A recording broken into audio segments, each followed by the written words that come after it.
Hello students, welcome to my channel. तो जैसा कि आपके बीए 4 सेमेस्टर होम साइंस की क्लास शुरू हो गई है। देखिए, बीए 4 सेमेस्टर होम साइंस यानी गृह विज्ञान का 2 पेपर होगा आप लोगों का। एक थ्योरी होगा, एक प्रैक्टिकल होगा। तो थ्योरी का जो सिलेबस है होम साइंस का वो अपलोड कर दिया है मैंने। और देखिए, आप चाहे किसी भी विश्वविद्यालय में हो, आपका जो सिलेबस होगा वही होगा जो मैंने अपलोड किया हुआ है। तो सिलेबस अभी तक आप लोगों ने अपने गृह विज्ञान का नहीं देखा है तो आपको लिंक मैं इसी वीडियो के डिस्क्रिप्शन बॉक्स में दे दूंगी, आप देख लीजिएगा। देखिए, जो आपका सिलेबस होगा होम साइंस का वो सभी यूनिवर्सिटीज में सेम होगा। हाँ, आपका जो एग्जाम का पेपर है उसका पैटर्न अलग अलग हो सकता है सभी विश्वविद्यालयों में, मगर लेकिन जो सिलेबस है, जो टॉपिक है सिलेबस के, वो सभी सेम है। तो इसलिए आपको परेशान होने की जरूरत नहीं है। आप सिलेबस अपना देख लीजिएगा। आज से हम शुरू कर रहे हैं आपका होम साइंस का यूनिट नंबर 1। तो आप सिलेबस नहीं देखे तो जरूर देख लीजिएगा। और चलिए शुरू करते हैं आज का यूनिट नंबर 1। और आपका देखिए हाउसिंग एंड एक्सटेंशन एजुकेशन पढ़ना है। तो देखिए, जो आपका यूनिट नंबर 1 है वो है आवास। आवास के बारे में आपको पढ़ना है कि आवास क्या होता है। मतलब जैसे हाउसिंग, आवास को बोलते हैं हाउसिंग। तो आवास क्या होता है, इसका क्या अर्थ है और इसकी मानव के जीवन में क्या जरूरतें हैं, सारी चीजें। जैसे एक घर की जरूरत क्या है, इसके बारे में पढ़ना है। घर और मकान में अंतर पढ़ना है। घर लेने का तरीका, जैसे आपको खुद का घर बनवाना हो या आपको किराए का लेना हो तो उसका क्या तरीका है, उससे पहले किन किन बातों को देखना चाहिए। देखिए, गृह निर्माण के लिए यानी घर को बनवाने के लिए घर और साइट के चयन, यानी घर को बनवाने के लिए कैसी जगह का चूज करना चाहिए, सेलेक्ट करना चाहिए, और खरीद को प्रभावित करने वाले क्या क्या कारक है, ये सारे टॉपिक आपको पढ़ना है यूनिट नंबर 1 के अंतर्गत। तो आज की इस वीडियो में हम पहले जानेंगे आवास होता क्या है, आवास की परिभाषा, आवास का अर्थ और आवास की आवश्यकता क्या है। मतलब आवास की आवश्यकता के बारे में पूरा डिटेल में आज की वीडियो में हम चर्चा करने वाले हैं, जहां से आपके परीक्षा में प्रश्न आएंगे।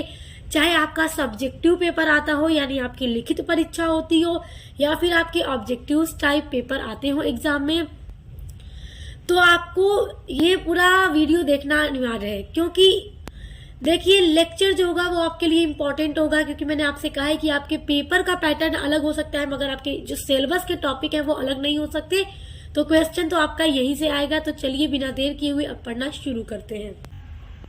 देखिए, आवास का अर्थ, मीनिंग ऑफ हाउसिंग।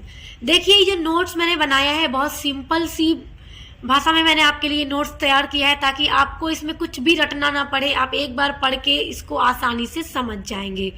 तो आप चाहिएगा तो इसको स्क्रीनशॉट भी कर लीजिएगा, क्योंकि आप स्क्रीनशॉट कर लेंगे तो आपके लिए ही आसानी होगी। एग्जाम में ये नोट्स आपकी काफी हेल्प करेंगे। देखिए, आवास का जो सीधा सा अर्थ होता है रहने की जगह या रहने का स्थान होता है। यानी अब ऑब्जेक्टिव्स में देखिए पूछ देगा कि आवास का अर्थ है, फिर 4 ऑप्शन दे देगा, उसमें हो जाएगा रहने का स्थान या रहने की जगह। यानी कि कोई भी जीव जहाँ पे निवास करता है सबका अपने रहने का एक स्थान होता है, रहने की जगह होती है, तो वो आवास कहलाती है। तो इसमें आपको मानव के आवास के बारे में पूरा डिटेल में पढ़ना है। ओके, देखिए, आवास मनुष्य की मूलभूत आवश्यकताओं में से एक है। ध्यान दीजिएगा, एक यहाँ पे छोटा सा मैंने लिखा है। आवास जो है मानव की यानी मनुष्य की मूलभूत आवश्यकताओं में से एक है। और मनुष्य की मूलभूत आवश्यकताएं क्या है? मनुष्य की 3 आवश्यकताएं होती हैं जो सबसे आवश्यक है। उसकी मूलभूत आवश्यकता होती है मनुष्य की। पहला है आवास, रोटी कपड़ा, यानी कि रहने की जगह होनी चाहिए, यानी अपना मकान होना चाहिए। आवास से आप ये अर्थ निकाल लीजिए कि अपना एक मकान होना चाहिए। दूसरा कि उसके बदन पे कपड़ा होना चाहिए। तीसरा रोटी, खाने के लिए रोटी होनी चाहिए। ये 3 चीजें मनुष्य के जीवन की मौलिक आवश्यकताएं हैं, जिनमें से आवास जो है यानी घर जो है उतना ही आवश्यक है। जीवन रक्षा के उपाय ढूंढते ढूंढते मनुष्य ने संरक्षण एक विकास में जो राह पकड़ी है वह लगातार उन्नतन होती गई।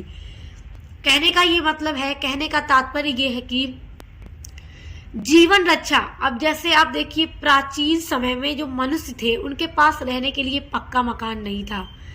तो जब पक्का मकान नहीं था तो वो रहता कहाँ था?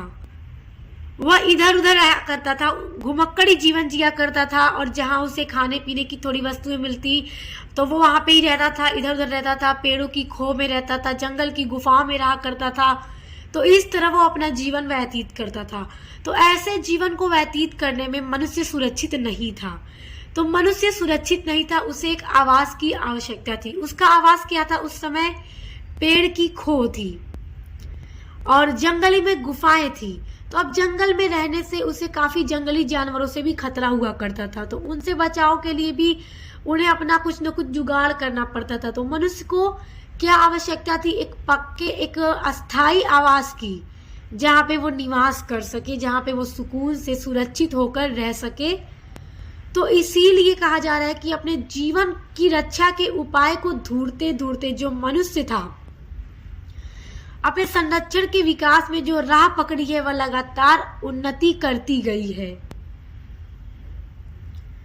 अब देखिए, जब वो गुफा में रहा करता था तो उससे उसका जो जीवन था वो सुरक्षित नहीं था। उसे बारिश, आंधी, तूफान, जंगली जानवरों का डर अक्सर बना रहता था। परंतु मनुष्य के प्रयासों ने पेड़ की खो, गुफाओं से कच्चे मकान और फिर पक्के मकान से होती यह खोज अभी भी रुकी नहीं है। आप देख सकते हैं, पहले पेड़ों की खो में रहते थे, गुफाओं में रहते थे, लेकिन धीरे धीरे फिर मट्टी की मदद से कच्चे मकान बनाना शुरू किया, फिर उसके अंदर रहना शुरू किया, झोपड़ियां बनानी शुरू कर दी। इस तरह से रहते रहते पक्के मकान की खोज मानव ने कर ली। यानी कि मानव का ये जो प्रयास था अभी तक जारी है, अभी तक ये खोज रुकी नहीं है। गगनचुंबी इमारतें भी प्रतिदिन अपने अस्तित्व का अत्युत्तम परिवर्तन की इच्छुक है। आज देखिए, गगनचुंबी इमारतें, यानी कि आज के टाइम में इतनी ऊंची ऊंची इमारतें बन रही हैं जो गगन को चूम रही हैं, आसमान को चूम रही हैं। यानी कि आप देख सकते हैं, दुनिया की अभी सबसे ऊंची जो इमारत है वो कौन सी है? बुर्ज खलीफा है, जो दुबई में स्थित है। तो कहने का ये मतलब कि खोज अभी तक रुकी नहीं है। मानव अब दिन प्रतिदिन इतना विकास कर चुका है, इतनी तरक्की कर चुका है कि ऊंची ऊंची जो इमारतें हैं वो बनाई जा रही हैं। और इतिहास गवाह है कि मनुष्य आवास व्यवस्था को जुटाने हेतु शारीरिक, मानसिक व आर्थिक श्रम बहुत ज्यादा किया है। अब जैसे देखिए, प्राचीन समय में घर नहीं था, मनुष्य के ऊपर छत नहीं थी, गुफाओं में इधर उधर रह के वो अपने जीवन को व्यतीत करता था। आंधी आ जाए, तूफान आ जाए, बारिश होने लगे, धूप, लू, इन सभी चीजों से बचने के लिए उसके सर पे छत नहीं होती थी, वो इधर उधर घुमक्कड़ी जीवन जीता था। तो उसे आवश्यकता थी, उसे जरूरत थी एक ऐसे आवास की जहाँ पे वो हमेशा रह सके सुकून से, जो उसका स्थायी आवास हो, जहाँ पे वो सुकून से रह सके, आंधी, तूफान, बारिश, जंगली जानवरों सभी से वो बचकर रह सके। तो मानव ने लगातार प्रयत्न किए हैं और वो आज जैसे कि इस आवास को जुटाने के लिए, आवास को बनाने के लिए, घर को बनाने के लिए मनुष्य ने शारीरिक, मानसिक व आर्थिक सभी तरह से श्रम किए हैं, मेहनत की है और आज अब घर बनाया है। आज हम पक्के मकानों में रहते हैं, बहुत अच्छे अच्छे टाइल्स पत्थर के साथ लोगों के अब घर बनते हैं। तो देख सकते हैं पहले के टाइम से अब सब कुछ कितना अच्छा हो चुका है। तो आवास का क्या अर्थ है, आई होप आप समझ गए होंगे, यानी कि रहने के स्थान की जरूरत मानव को कितनी ज्यादा है। अब देखिए आवास की परिभाषा। अब देखिए एक परिभाषा है, आप एग्जाम में जब आपसे आवास का अर्थ पूछेगा तो आप इस तरह से अर्थ लिखकर परिभाषा जरूर लिखिएगा, क्योंकि परिभाषा काफी इम्प्रेस डालती है। देखिए आवास की परिभाषा है R.S. देशपांडे के अनुसार। ये अपने पॉइंट ऑफ व्यू से एक डेफिनेशन लिखते हैं आवास पर, हाउसिंग पर। देखिए आवास मानव समूह के लिए एक शरण स्थल है। शरण स्थल है यानी कि जो घर है, देखिए इंसान दिन भर चाहे बाहर रह ले, लेकिन उसे घर की आवश्यकता इसलिए होती है कि वो जितनी भी थकान होगी, बाहर जाके वो काम करे अगर, तो रात के समय, शाम के समय वो घर लौट आएगा, फिर आकर आराम करेगा, खाना खाएगा, परिवार के साथ बैठेगा। मतलब उसे इन सारी चीजों के लिए किसकी आवश्यकता है? घर की आवश्यकता है। कोई भी व्यक्ति पूरा दिन रात बाहर नहीं गुजार सकता, दिन तो किसी तरह गुजार लेगा, मगर उसे रात की नींद पूरी करने के लिए घर की आवश्यकता होगी। तो R.S. देशपांडे अपने अनुसार वही परिभाषा में अपने बता रहे हैं कि आवास मानव समूह के लिए एक शरण स्थल है जिसमें दीवारें, फर्श, दरवाजे, खिड़कियां, छत आदि होते हैं। और देखिए आवास का मतलब आप सिर्फ ये मत लगाइएगा कि आवास बस छत हो और चार दीवारों और घर हो, उसमें अच्छा दरवाजा हो, फर्श हो, खिड़कियां हो और हवा आने की अच्छी व्यवस्था हो, प्रकाश की व्यवस्था हो, पानी, खाने पीने हर चीज की अच्छी व्यवस्था हो, उसी को आवास कहा जाएगा। जहां से मनुष्य को रहने के लिए किसी भी चीज की परेशानी न हो, तो वो क्या होगा, वो आवास होगा। अब देखिए आपकी अगली हेडिंग है आवास की आवश्यकताएं यानी कि नीड ऑफ हाउसिंग। देखिए आवास की जरूरत क्यों पड़ती है, यानी घर की जरूरत इंसान को क्यों पड़ती है, मनुष्य के जीवन में इसकी आवश्यकता क्यों पड़ती है। तो आवास का अर्थ और आई होप आप बहुत अच्छे से समझ गए होंगे। तो अब अच्छे से ध्यान लगाकर सुनिएगा और समझिएगा कि आवास यानी घर की जरूरत, घर की आवश्यकता मनुष्य को क्यों पड़ती है, क्या आवश्यकताएं हैं। बहुत ही इंपॉर्टेंट है क्योंकि एग्जाम में ये आपके जरूर पूछेगा। पहला आपका पॉइंट है सुरक्षा, यानी कि सुरक्षा के लिए जैसे देखिए चोर, डाकू एवं विभिन्न जंगली जानवरों से सुरक्षा हेतु घर की आवश्यकता होती है। क्योंकि पहले जब गुफाओं में रहते थे चोर, डाकू, जंगली जानवर, यहाँ पे वो भी लिख सकते हैं कि गर्मी, ठंडी, लू, बारिश, आंधी, तूफान, प्राकृतिक आपदाओं सभी से बचने के लिए घर की आवश्यकता होती है, क्योंकि घर में मनुष्य क्या है, सुरक्षित रहता है। इसके अलावा विभिन्न बहुमूल्य वस्तुओं को सुरक्षित रखने के लिए भी घर की आवश्यकता होती है। तो मतलब सुरक्षित जीवन के लिए अपने आप को इन सारी चीजों से बचाने के लिए क्या होता है, घर की आवश्यकता होती है, जहाँ पे मनुष्य सुकून से रह सके। तो पहले ऐसा नहीं था, जंगल में गुफाओं में रहते थे तो हर चीज का डर बना रहता था, मगर जब से घर की खोज मानव ने कर ली है, अपना अस्थायी निवास बना लिया है, तो अब क्या है कि हम सुरक्षित हो चुके हैं। अब देखिए दूसरा पॉइंट है, दूसरी आवश्यकता है शारीरिक मानसिक स्वास्थ्य के लिए। देखिए मनुष्य को अपने शारीरिक और मानसिक स्वास्थ्य के लिए, अपने आप को स्वस्थ रखने के लिए भी आवास की यानी घर की जरूरत होती है। क्योंकि देखिए यदि इंसान पूरा दिन काम करता है तो उसे रात में नींद पूरी करने के लिए वो बाहर तो नहीं सो सकता, उसे एक सुकून की जगह चाहिए और वो सुकून की जगह उसका घर है। आप कहीं पिकनिक पर चले जाएं, आप कहीं ट्रैवल पर चले जाएं, ट्रैवल करके घर वापस आएं, आप देखिए आपको कितना सुकून मिलेगा। आप ट्रैवल कर रहे होंगे, आपको वहाँ पे अच्छा आपने रूम ले रखा होगा होटल में, मगर जब आप अपने घर आएंगे तो आपको अपने घर आकर गजब का सुकून मिलेगा। तो वही है कि आपको घर आके आप आराम करेंगे, अपनी सारी थकावट को दूर करेंगे, आराम से विश्राम करेंगे, अपनी नींद को पूरी करेंगे, शारीरिक मानसिक जो भी थकावट है सभी को खत्म करेंगे। और अपने स्वास्थ्य के लिए आवास की जरूरत होती है।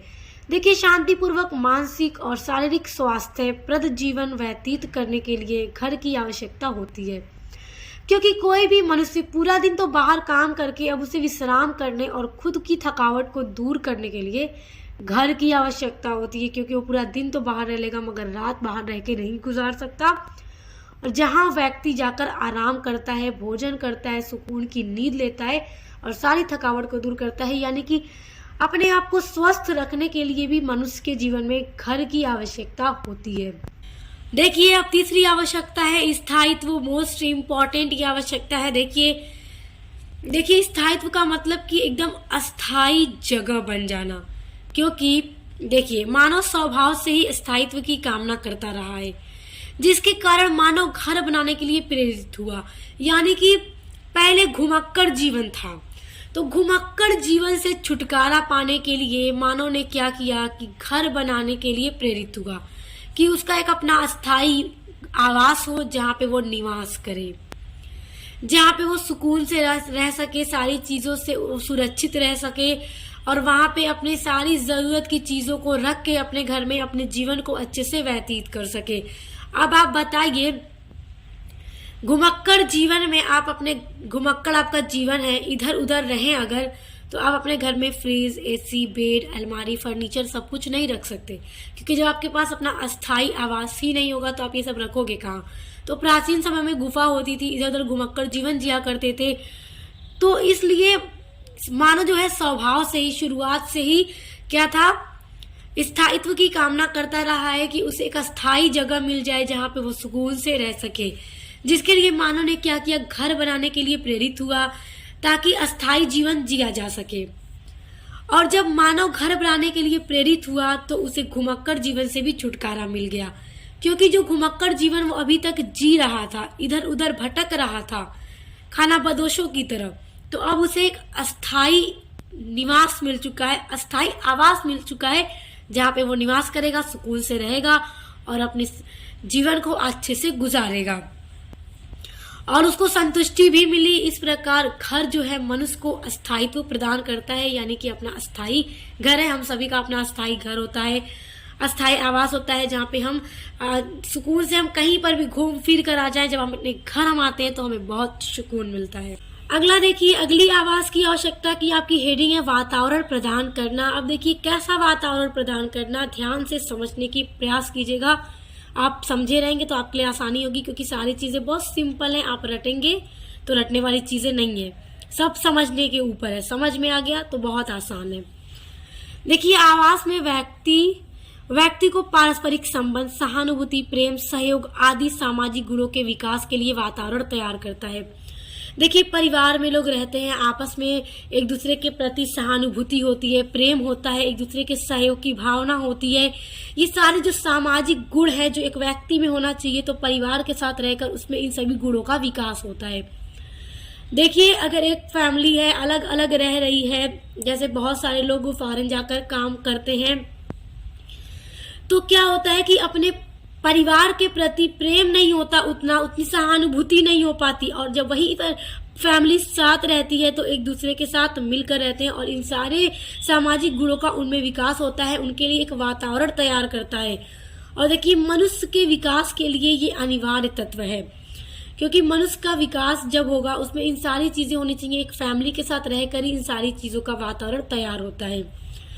घर का वातावरण बच्चों का सर्वांगीण विकास करने में भी मदद करता है, क्योंकि देखिए अपना परिवार होगा, माता पिता जो है बच्चों की अच्छी पालन पोषण करेंगे और बच्चों का जो है सर्वांगीण विकास होगा। घर का जो देखिए घर की जो भी चीजें हैं बच्चे वो सीखेंगे, अच्छा सीखेंगे और उनमें सहानुभूति, प्रेम, एक दूसरे के सहयोग की भावना का विकास होगा और सर्वांगीण विकास होगा, यानी शारीरिक, मानसिक, सभी तरीके से, सामाजिक सभी तरीके से बच्चे का विकास होगा। और देखिए इसके अलावा अनुशासन का व्यक्तित्व में समाहित होना भी आवास की ही देन है, यानी जो अनुशासन किसी भी व्यक्ति में होता है, जैसे कि व्यक्ति की जो पर्सनालिटी है बहुत अच्छी होती है, लोगों के बीच में रहने का जो तरीका होता है और जो सामाजिक गुणों का विकास होता है, ये सारी चीजें एक व्यक्तित्व में, एक व्यक्ति के अंदर आवास की ही देन है, क्योंकि वो फैमिली में रहकर, परिवार में ही रहकर इन सारी चीजों को सीख पाता है। यानी कि एक अच्छा वातावरण भी आवास ही प्रदान करता है। तो आई होप आप इसको अच्छे से समझ गए होंगे। ध्यान दीजिए, पांचवी आवश्यकता सामाजिक प्रतिष्ठा हेतु। अब देखिए आधुनिक युग में आवास केवल रहने की ही नहीं बल्कि मनुष्य की समाज में प्रतिष्ठा हेतु भी महत्वपूर्ण स्थान रखता है। अब जैसे देखिए आज के टाइम में, इस मॉडर्न युग में जो आवास होता है, जो घर होता है, सिर्फ मनुष्य के रहने के लिए ही नहीं बल्कि उसकी समाज में जो प्रतिष्ठा होगी, जो उसका स्तर होगा, वो भी एक महत्वपूर्ण स्थान रखेगा जब उसका घर अच्छा होगा। तो देखिए आवास जितना सुंदर, जितना बड़ा, जितना सुविधापूर्ण होगा, उसमें सारी चीज की फैसिलिटी अच्छी होगी, आलीशान अगर घर होगा किसी व्यक्ति का, तो समाज में उसका स्तर भी उतना ही ऊंचा होगा। लोग उसे अच्छे नजरिए से देखेंगे, क्योंकि उससे क्या है कि लोग समझेंगे घर जब अच्छा है, बड़ा है, आलीशान है, तो वाकई ये अमीर है, रिच आदमी है, तो क्या है उसकी प्रतिष्ठा भी ऊंची होगी। तो आधुनिक युग में ऐसा होता है, तो समाज में उस व्यक्ति की भी प्रतिष्ठा उतनी ही अधिक होगी। और किसी व्यक्ति का घर उतना अच्छा नहीं है, बस घर है नॉर्मल सा, तो उसकी प्रतिष्ठा उतनी अधिक नहीं होगी जितनी एक आलीशान घर वाले व्यक्ति की प्रतिष्ठा होगी, यानी उसका स्तर समाज में ऊंचा समझा जाएगा। ये क्या है, आधुनिक युग की बात हो रही है। छठा देखिए पारिवारिक क्रियाशीलता हेतु। देखिए जितनी भी क्रिया परिवार से रिलेटेड जो भी क्रियाएं करनी है वो भी एक परिवार, एक घर में रहकर ही की जा सकती है। जैसे देखिए मनुष्य जो है एक सामाजिक प्राणी होता है, समाज में रहता है और समाज को बनाए रखने के लिए संतानोपत्ति की आवश्यकता होती है, संतान पैदा करने की आवश्यकता होती है ताकि समाज को बनाए रखा जा सके। तो जिसके लिए उसे आवास, जिसके लिए जो घर है एक महत्वपूर्ण स्थान रखता है। और देखिए जब कोई भी व्यक्ति बड़ा होता है, उसकी शादी होती है तो फिर ये सोचता है कि उसका अपना एक निश्चित घर हो और अस्थायी आवास हो उसका, जहाँ पे उसके परिवार के सदस्य आसानी से रह सके, सारी सुविधाएं हो घर में। तो इन सारी चीज़ों की इंसान को ज़रूरत होती है और उसके लिए वो बहुत श्रम करता है, बहुत मेहनत करता है और अपना घर बनाता है। उसके अलावा देखिए, इसके अलावा एक फैमिली में रहकर जितनी भी क्रियाएं की जा सकती हैं, जैसे देखिए आवास विभिन्न क्रियाओं के लिए निर्धारित स्थान प्रदान कर किसी परिवार की क्रियाशीलता में भी वृद्धि करता है। आपको कोई भी काम करना है अपने घर में ही रहकर करेंगे। जैसे जीवन की रक्षा के लिए भोजन तैयार करना, तो रोड पे बैठ के आप भोजन तो बना नहीं सकते, आपको अपने जीवन की रक्षा करना है, अपने आप को हेल्दी रखना है, अपने आप को स्वस्थ रखना है। कोई भी व्यक्ति दिन भर काम करेगा तो उससे क्या है, ऊर्जा की आवश्यकता होती है। ऊर्जा उसे कहाँ से मिलेगी? भोजन से मिलेगी। तो भोजन कहाँ बनेगा? घर में ही बनेगा। तो घर में भोजन बनाना ताकि अपने आप को ऊर्जा दी जा सके, जीवन की रक्षा की जा सके। इसके अलावा कार्य क्षमता को बनाए रखने के लिए आराम करना, क्योंकि दिन भर तो आदमी काम करके थक जाता है। कोई भी व्यक्ति हो, महिला पुरुष कोई भी हो, दिन भर काम करके थक जाते हैं तो रात को उसे पूरी नींद लेने की आवश्यकता होती है। तो फिर वो पूरी नींद लेगा आराम से। तो इन सभी के लिए आवास की आवश्यकता होती है और ये सारी आवश्यकताएं घर में रहकर ही पूरी की जा सकती हैं। तो आप देख सकते हैं कि मनुष्य के जीवन में जो घर की ज़रूरत है वो बहुत इम्पोर्टेंट है। बिना घर के ये सारी चीज़ें नहीं की जा सकती। देखिए 7वीं हेडिंग है आपकी विश्रांति व मनोरंजन हेतु, यानी कि विश्राम करने के लिए, आराम करने के लिए या मनोरंजन के लिए, एंटरटेनमेंट के लिए भी उसे घर की आवश्यकता होती है। देखिए किसी भी व्यक्ति या परिवार में चाहे कितनी व्यस्तता है, यानी कि कोई व्यक्ति चाहे कितना भी बिजी रह ले दिन भर, किसी भी परिवार में चाहे लोग सभी सदस्य कितना भी बिजी रह लें, लेकिन प्रत्येक व्यक्ति को आराम व मनोरंजन दोनों की आवश्यकता होती है। और ये आवश्यकता आवास में यानी घर में रहकर ही पूरी की जा सकती है। देखिए व्यक्ति पूरा दिन जब काम करेगा, चाहे महिला हो या पुरुष, तो उसे फिर रात में आराम करने की ज़रूरत है। तो वो आराम करने के लिए उसे घर चाहिए, जहाँ पे वो सुकून की नींद ले सकेगा, आराम से रह सकेगा और अपने आप की, अपनी सेहत का ख्याल रख सकेगा। उसके अलावा मनोरंजन भी इंसान के जीवन में अत्यंत महत्वपूर्ण है, क्योंकि सिर्फ काम ही नहीं करना चाहिए, जीवन को थोड़ा एंजॉय भी करना चाहिए, लाइफ में थोड़ा एंजॉय करना चाहिए। तो मनोरंजन के लिए व्यक्ति रोज़ तो कहीं बाहर जा नहीं सकता घूमने फिरने, हर रोज़ तो कोई व्यक्ति नहीं जा सकता। तो घर में रहकर वो मनोरंजन भी कर सकता है परिवार के सदस्यों के साथ। देखिए मनोरंजन परिवार के सदस्यों के साथ ही किया जाता है। देखिए जाता है बीच वाला, आप ध्यान मत दीजिएगा। तो परिवार के सदस्य मिलकर थोड़ा गेम वेम लोग खेल लेते हैं, या फिर टीवी में कोई अच्छा सा शो देख लेते हैं, सीरियल देख लेते हैं, गेम खेल लेते हैं। तो मतलब मनोरंजन कर लेते हैं परिवार के सदस्यों के साथ, जिससे व्यक्ति को शारीरिक और मानसिक सुख प्राप्त होता है। तो परिवार के साथ बैठकर मनोरंजन करना और फिर आराम से जाकर सो जाना, इससे क्या है, व्यक्ति को शारीरिक और मानसिक सभी तरह के सुख प्राप्त होते हैं। और देखिए यदि किसी व्यक्ति के जीवन में इन सभी चीज़ों का अभाव होता है तो वो खुश नहीं रह पाता। परिवार का अभाव हो, मनोरंजन का अभाव हो, परिवार के सदस्य के साथ ना बैठ पाए, तो आप देखिएगा उस तरह के व्यक्ति उतना खुश नहीं रह पाते। तो इसलिए मनुष्य के जीवन में आवास की यानी घर की आवश्यकता बहुत ज़्यादा होती है। और इस वीडियो को देखने के बाद आई होप आप इसको और अच्छे से समझ गए होंगे कि एक मानव के जीवन में, हम मनुष्यों के जीवन में आवास की कितनी ज़्यादा आवश्यकता है। तो यहाँ पर ये वीडियो ख़त्म होता है और आपका आगे का जितना भी टॉपिक है इसी तरह आता रहेगा। तो आप चैनल को सब्सक्राइब कर लीजिए ताकि जैसे जैसे वीडियोस आते रहें आपको मिलते रहे। देखिए अभी यूनिट नंबर 1 आपका पूरा कंप्लीट नहीं हुआ है, अभी और इस पर वीडियो मैं अपलोड करूँगी, तो आपको मैं प्लेलिस्ट बना दूँगी, प्लेलिस्ट में आप चेक करके पढ़ लीजिएगा। उसके अलावा यदि आप अपने 4th सेमेस्टर में इंग्लिश लिटरेचर पढ़ते हैं, सोशियोलॉजी पढ़ते हैं, इकोनॉमिक्स पढ़ते हैं या फिर आप हिस्ट्री पढ़ते हैं, तो आप सभी सब्जेक्ट के लिए चैनल पर विजिट कीजिएगा। सभी सब्जेक्ट की क्लास चैनल पे हो रही है। और देखिए महासंग्राम क्लास भी मैं जल्द अपलोड करूंगी, सॉल्व मॉडल पेपर की वीडियो जल्दी अपलोड करूंगी ताकि आप लोग देखकर अपने एग्जाम की भी तैयारी अच्छे से करते रहें। तो चैनल को सब्सक्राइब करके बेल आइकन को प्रेस कर लीजिए ताकि आने वाले वीडियोस के नोटिफिकेशन आपको मिलते रहे। तो अब मिलते हैं नेक्स्ट वीडियो के साथ।